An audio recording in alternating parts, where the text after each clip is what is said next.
이 시대 최고의 지성인 중 하나인 조던 피터슨은 예수 그리스도에 대해 얘기하다 울음을 터뜨립니다. The problem is I probably believe that, but I don't know. I'm amazed at my own belief and I don't understand it. Because I've seen narrative in the objective world touch, and the ultimate example of that in principle is supposed to be Christ. But I don't know what to, and that seems to me oddly plausible. It's too terrifying a reality to fully believe. I don't even know what would happen to you if you fully believed it.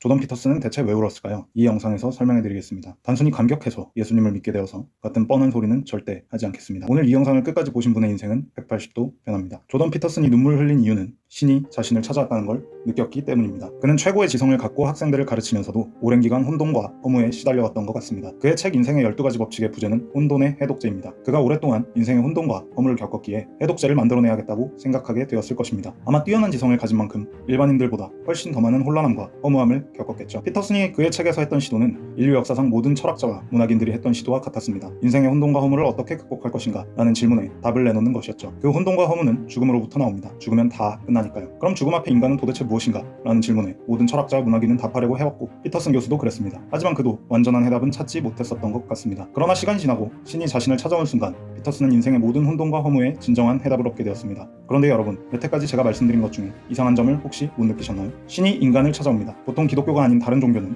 인간이 신을 찾아갑니다. 자신의 소원을 이루기 위해서죠. 다른 종교에서의 신은 능력은 있지만 인간에게 아무런 관심이 없습니다. 인간이 자해를 하건 돈을 바치건 몸을 바치건 해서 정성을 보이면 그 정성에 야 이렇게까지 하냐? 해서 소원을 들어주는 존재일 뿐입니다. 하지만 성경에선 다릅니다. 성경을 읽어보면 우리가 알던 것과 다른 게 한두 군데가 아닙니다. 기독교의 신은 인간을 찾아옵니다. 조던 피터슨에게 그랬던 것처럼요. 그리고 피터슨에게 찾아온 신은 여러분이 원한다면 여러분에게도 찾아갈 것입니다. 제가 이렇게 장담할 수 있는 건 성경 66권의 주제가 단 하나이기 때문입니다. 66권은 전부 다른 내용이지만 오직 단 하나의 주제만 갖고 있습니다. 성경의 주제는 신이 인간에게 나는 너네를 진짜 사랑하는데 나랑 같이 지내지 않을래? 단 한 문장입니다. 성경 내내 이 얘기를 하고 있지만 성경에서 가장 유명한 인물 중 하나를 통해 찾아오는 신이 무엇인지 알려드릴게요.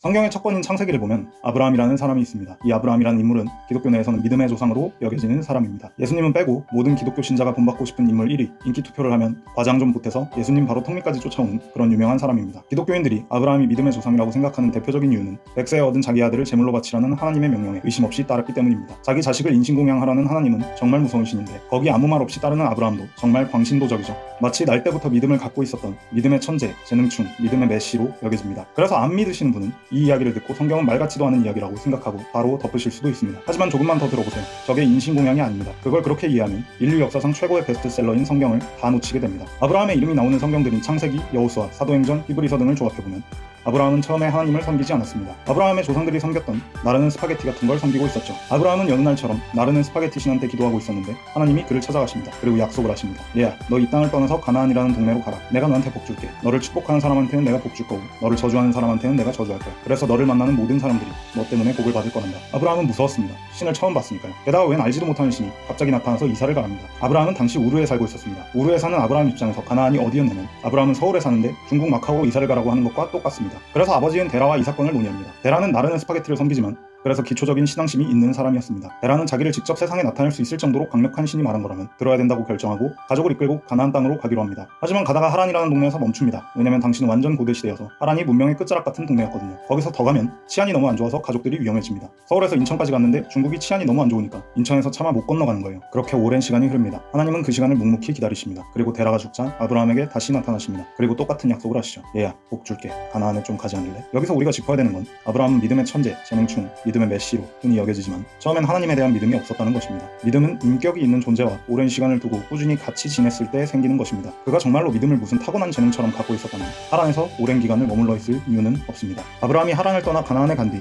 하나님은 오랜 시간 동안 아브라함과의 관계를 하나씩 쌓아가십니다. 그는 사랑하는 아내를 이집트 왕에게 빼앗길 위기에 처합니다. 아브라함의 아내가 칼이나 뺨치게 예뻤기 때문이죠. 하나님은 이집트 왕의 꿈에 나와서 이집트 왕을 혼내주십니다. 당시 이집트 왕은 오늘날의 미국 대통령입니다. 미국 대통령이 내 칼이나 닮은 와이프를 뺏어가려는데 하나님이 나타나서 지켜주신 거죠. 아브라함은 대체 이 신이 누구이길래 세상의 지배자조차 두렵게 만드는가 라고 생각하게 됩니다. 그 뒤 주변 왕들이 전쟁하는 통에 조카가 포로로 잡혀가자 집안에서 기른 조금의 사병만 데리고 나가 조카를 구해오고 왕들을 격파합니다. 러시아, 북한, 우리나라, 일본, 미국이 전쟁하는 통에 조카가 북한군에 잡혀갔는데 가족들만 데리고 조카를 성공적으로 구해오고 그 과정에서 러시아, 북한, 일본, 미국의 특수부대를 전부 격파한 것과 같습니다. 이런 사건들이 지나고서야 아브라함은 드디어 하나님을 믿을 만한 분으로 처음 생각합니다. 창세기 15장에 이렇게 나와 있습니다. 아브라함이 여호와를 믿으니. 기독교의 신은 인간을 찾아옵니다. 그 점이 다른 종교와 다릅니다. 성경 내내 이 이야기를 합니다. 아브라함과 하나님의 관계는 하나님 쪽에서 시작한 것입니다. 아니 그럼 아브라함은 뭔가 잘난 사람이었겠죠? 아닙니다. 아브라함이 뭐가 잘나서 시작된 게 아니라 하나님이 대가 없이 우리 친구할래? 하면서 시작하신 것입니다. 그건 오늘날 우리에게도 마찬가지입니다.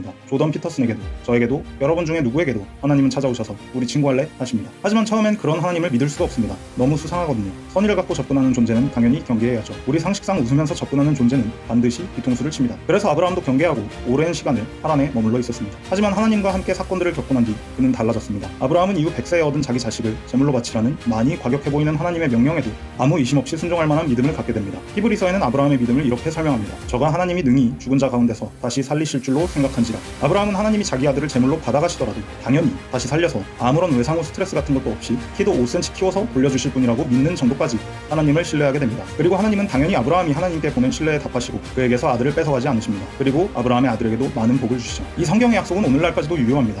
여기서 피터슨 교수로 한번 돌아가 보겠습니다. 피터슨 교수와 하나님의 관계는 하나님 쪽에서 시작됐습니다. 하나님은 시간을 들여 피터슨 교수가 아브라함과 같은 믿음에 도달하게 하실 것입니다. 저와 하나님의 관계도 하나님 쪽에서 시작됐습니다. 저는 원래 뭐 믿을 게 없어서 예수 같은 걸 믿나 라고 생각했거든요.